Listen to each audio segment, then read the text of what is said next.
A very good morning aspirants. आज हम पढ़ेंगे 14 अप्रैल 2024 के करंट अफेयर्स। तो जल्दी से निकालें अपना पेपर पेन एंड करें वीडियो के साथ में ही अपनी नोट्स मेकिंग स्टार्ट। आज की फर्स्ट न्यूज़ है दैट BR अम्बेडकर जयंती हर साल सेलिब्रेट की जाती है 14 अप्रैल को। क्यों? ताकि जो बाबा साहब भीमराव अंबेडकर जी थे उनकी बर्थ एनिवर्सरी को हम एज अ यादगार फॉर्म में सेलिब्रेट कर सके। अब उनका बर्थ हुआ था 14 अप्रैल 1891 को, इसीलिए इसी दिन BR अम्बेडकर जयंती सेलिब्रेट की जाती है। BR अम्बेडकर रिमेम्बरेंस डे भी से बोल देते हैं और इसे इक्वालिटी डे के नाम से भी इंडिया में कुछ लोगों के द्वारा बोला जाता है। अब BR अम्बेडकर जी कौन थे? तो आपको पता होगा, दलितों के लिए, अनटचेबल्स के लिए, अनटचेबिलिटी के लिए काफ़ी हद तक इन्होंने काम किया है। कॉन्स्टिट्यूशन मेकिंग में इनका काफ़ी कंट्रीब्यूशन है, राइट। ये एक economist, social reformer, political leader थे। इन्होंने अपने लाइफ में एक टाइम पे आके हिंदू धर्म का त्याग कर दिया था क्योंकि इसमें कास्टिज्म बहुत था, है ना। उसके बाद ये लॉ एंड जस्टिस मिनिस्टर भी रह चुके हैं। पहली कैबिनेट जो बनी थी पंडित जवाहरलाल नेहरू जी की, ठीक है। प्राइम मिनिस्टर होते हैं ना, उनकी अपनी कैबिनेट होती है। तो first prime minister of India कौन थे? पंडित जवाहरलाल नेहरू जी। तो उनकी पहली कैबिनेट के ये लॉ एंड जस्टिस मिनिस्टर भी थे, ठीक है।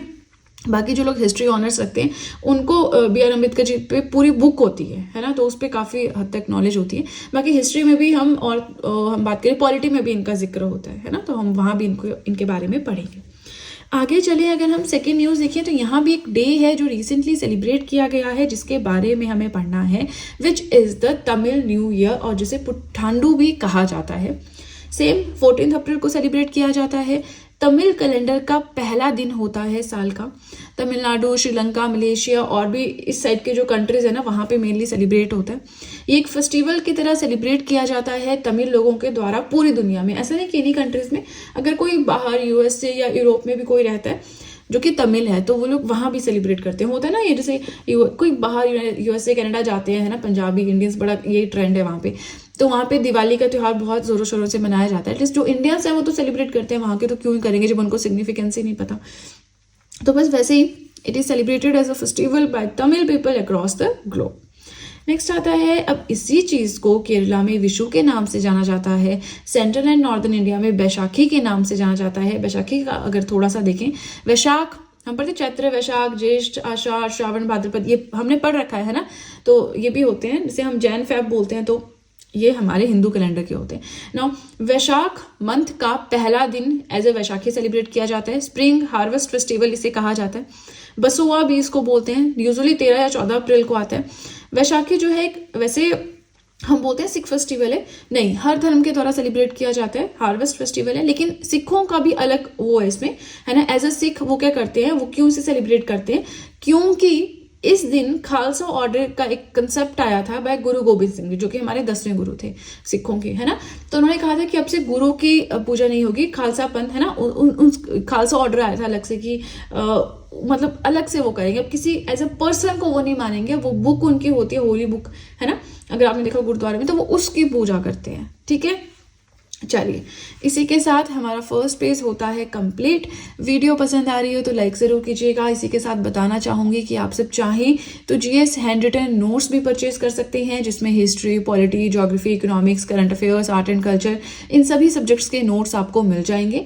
नोट्स परचेज करने का लिंक मैंने डिस्क्रिप्शन बॉक्स में दे रखा है। बट वेट, जनरल साइंस के अलावा हर एक सब्जेक्ट के नोट्स मिलेंगे। जनरल साइंस अभी कंप्लीट नहीं हुआ है, तो एटलीस्ट मई तक तो अवेलेबल नहीं होगा। Maybe at the end of May available हो जाए बायो, है ना, देखते हैं। बट अभी कंप्लीट नहीं है, so that's why not available to purchase, ठीक है जी।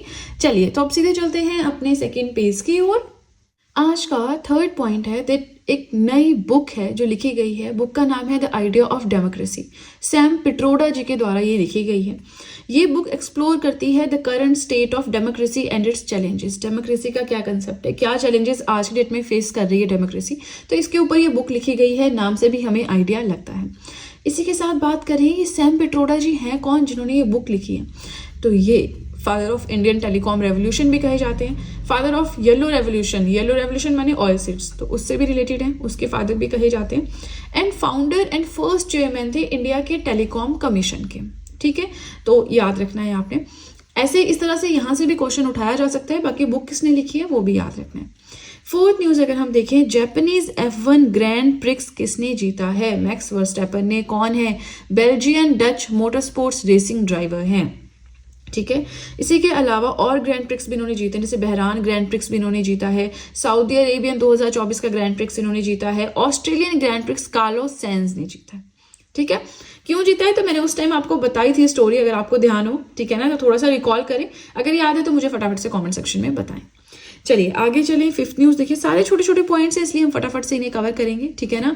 फिफ्थ पॉइंट हमारा है बूथ राब्ता वेबसाइट। इसका मतलब है बूथ कॉन्टैक्ट, है ना। तो ये वेबसाइट पंजाब गवर्नमेंट के द्वारा लॉन्च की गई है, वहां पे डीसी ने लॉन्च की है। ये एक यूनिक इनिशिएटिव है मलेरकोटला डिस्ट्रिक्ट। तो पंजाब में मलेरकोटला डिस्ट्रिक्ट, अब देखिए जो पंजाब से बिलोंग करते हैं, भैया आपके लिए तो इसको इन डिटेल पढ़ना है, कम से कम 1-2 पेजेस के नोट्स बनाइएगा। लेकिन जो पंजाब से बिलोंग नहीं करते हैं, है ना, तो ऑन एन एवरेज कितना क्वेश्चन पूछा जा सकता है, किसने लॉन्च की, पंजाब गवर्नमेंट ने। डिस्ट्रिक्ट कभी नहीं पूछेगी, फिर भी आप देख लो मलेरकोटला, है ना। नाउ किससे रिलेटेड है, तो नाम से तो बिल्कुल पता ही नहीं चल रहा किससे रिलेटेड है। तो ये लॉन्च की गई है to provide election related information and facilities to people. Election से रिलेटेड जो भी जानकारी लोगों तक होनी चाहिए वो सब बताने के लिए, ठीक है। एंड कौन कौन सी फैसिलिटीज अवेलेबल है इलेक्शन से रिलेटेड, तो सिंपल इलेक्शन से रिलेटेड वेबसाइट है, पंजाब गवर्नमेंट ने लॉन्च की है, मतलब है बूथ कॉन्टैक्ट, दैट्स इट। ठीक है जी, आगे चलें 6 पॉइंट की ओर। तो हमारा एक डे स्किप हो गया, बट कई बार होता है ना कि डेज भी वो लेट मेंशन करते हैं अलग अलग वेबसाइट्स वाले, करंट अफेयर्स वाले, तो मैं भी उसी तरह से लिख रही हूँ। यहाँ पे बात कर रहे हैं हम international day of human space flight की। हर साल 12 अप्रैल को सेलिब्रेट किया जाता है। थीम क्या रहा, एनकरेज साइंटिफिक क्यूरियोसिटी। क्यों सेलिब्रेट किया जाता है international day of human space flight, ये ऑनर करता है जो सबसे पहले पर्सन थे जो स्पेस में गए थे, एक ब्रेव एस्ट्रोनॉट थे जिनका नाम था यूरी गैगरिन, सोवियत यूनियन के थे। सोवियत यूनियन क्या था, रशिया प्लस 14 अदर कंट्रीज का एक ग्रुप, है ना। डिसइंटीग्रेशन हुआ, रशिया अलग बना, वो 14 देश अलग हो गए, है ना। तो उससे पहले सोवियत यूनियन बोलते थे, तो सिर्फ रशिया को नहीं बोलते थे वो, है ना, वो ग्रुप था कंट्रीज का। पर लेकिन मेन उसमें एरिया वाइज और वैसे भी पॉलिटिकली जो स्ट्रॉन्ग कंट्री थी वो रशिया ही थी। अब सोवियत यूनियन को ही यूएसएसआर बोलते हैं, है ना, तो कंफ्यूज नहीं होना, रशिया क्या है, यूएसएसआर क्या है, सोवियत यूनियन क्या है, ठीक है। Soviet union and USSR same चीज है, रशिया उनका एक पार्ट था, जैसे कि हम पार्ट है, WTO है, WHO, बहुत सारी कंट्रीज उसका मेंबर होती है, वैसे ही। अब देखिए 12 अप्रैल 1961 को यूरी गैगरिन स्पेस में गए थे, तो बस उन्हीं के इस दिन लैंडिंग वाले दिन जो है international day of human space flight celebrate किया जाता है। इंपॉर्टेंट है, ठीक है। नाउ इसी के साथ हमारा सेकेंड पेज भी होता है कंप्लीट।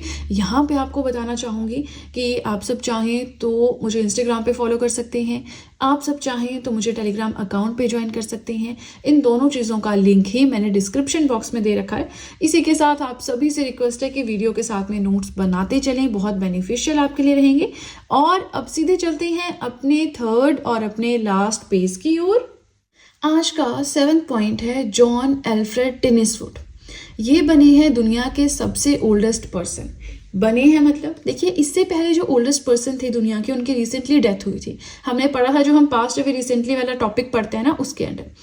तो अब डेथ किसकी हुई थी, प्रीवियस रिकॉर्ड किसका था, जुआन विंसेंट पेरेस का, जो कि वेनेजुला के हैं। उनकी रिसेंटली डेथ हुई थी, 114 साल उनकी उम्र थी।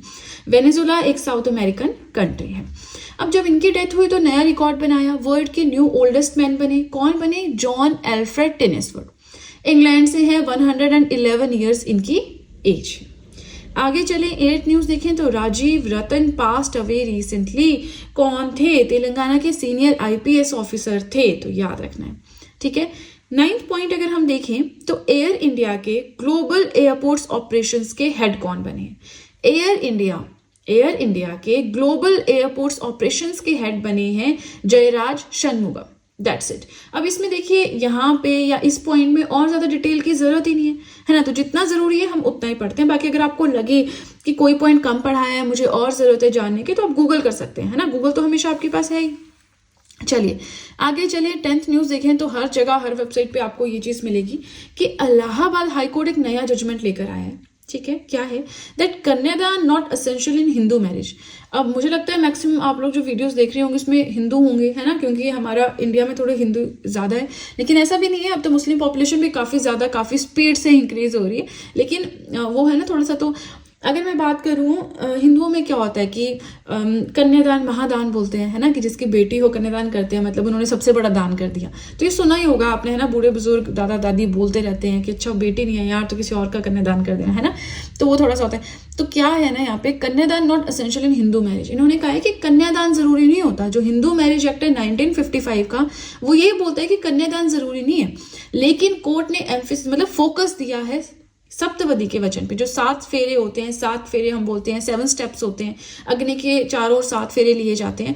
उसमें कहा गया कि ये जो है सप्तपदी का जो वचन है, ये मैरिज का फंडामेंटल रिचुअल है as per section 7 of Hindu marriage act 1955। ठीक है, तो ये कन्यादान वगैरह इतना not so important, but this saptapadi concept is important.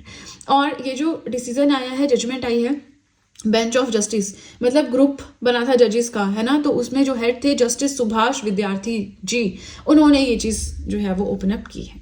ठीक है, अब देखिए इसी के साथ हम पहुंच गए अपने आज के लास्ट पॉइंट की ओर, एंड देन हमारा वीडियो हो जाएगा कंप्लीट। सो हमारा 11th पॉइंट आज का है Nepal army. Nepal army launch करेगी एक campaign to collect garbage from Mount Everest. Mount Everest दुनिया की हाईएस्ट पीक है, हाईएस्ट चोटी है ना। ना कितनी हाइट है, चलिए आप मुझे कमेंट सेक्शन में बताएं। 8826। अब इंक्रीज कितना हुआ है, पॉइंट लगा के आगे 2 डिजिट्स आपको बताने हैं। ठीक है, चलिए माउंट एवरेस्ट दुनिया की जो हाईएस्ट पीक है, वहां पे गार्बेज कलेक्ट करने के लिए कैंपेन स्टार्ट किया है। ऑब्वियसली जिस कंट्री में ये पीक है उन लोगों को ज्यादा चिंता होगी, अपने अपनी कंट्री का ध्यान होता है ना, तो अपने अपनी कंट्री के लिए सब कुछ करते हैं लोग, है ना, जो गवर्नमेंट होती है। तो यहाँ पे माउंट एवरेस्ट है नेपाल में, तो नेपाल की आर्मी वहां पे क्लीनिंग स्टार्ट कर रही है as a part of mountain cleaning campaign 2024। अब ऐसा नहीं एक ही, और भी इन्होंने काफी ज्यादा स्टार्ट कर रखे हैं। ठीक है, और भी जो माउंटेन्स है उनको क्लीन करने का प्रोग्राम भी स्टार्ट कर रखा है। अब यहाँ पे नेपाल की बात करें तो एशिया कॉन्टिनेंट में लोकेटेड है, कैपिटल है काठमांडू, पीएम है पुष्प कमल दहल। इसी के साथ देखिए मैप पे देखिए कि कौन कौन सी ऐसी स्टेट्स हैं जो बाउंड्री शेयर करती हैं, इंडियन स्टेट्स हैं जो बाउंड्री शेयर करती हैं नेपाल के साथ। Very important. तो देखिए ये शेयर करता है बाउंड्री बोलो, बॉर्डर बोलो, उत्तराखंड, यूपी, बिहार, वेस्ट बंगाल एंड सिक्किम के साथ। ठीक है ना। चलिए इसी के साथ हमारे आज के करंट अफेयर्स हुए कंप्लीट। वीडियो पसंद आए तो लाइक जरूर कीजिएगा, चैनल को जरूर सब्सक्राइब करें, बेल आइकन को प्रेस करें, सो दैट मैं जैसे कोई वीडियो अपलोड करूं सबसे पहले नोटिफिकेशन आपके पास पहुंचे। प्लस जो भी आपके फ्रेंड्स हैं जो भी गवर्नमेंट एग्जाम्स के लिए प्रिपेयर कर रहे हैं उनके साथ भी मेरे चैनल का लिंक जरूर शेयर करें, so that in hand written notes का उन्हें भी कुछ फायदा हो सके। तो चलिए फ्रेंड्स आज के लिए इतना ही, अब हम मिलेंगे नेक्स्ट वीडियो में। So that's it and see you soon.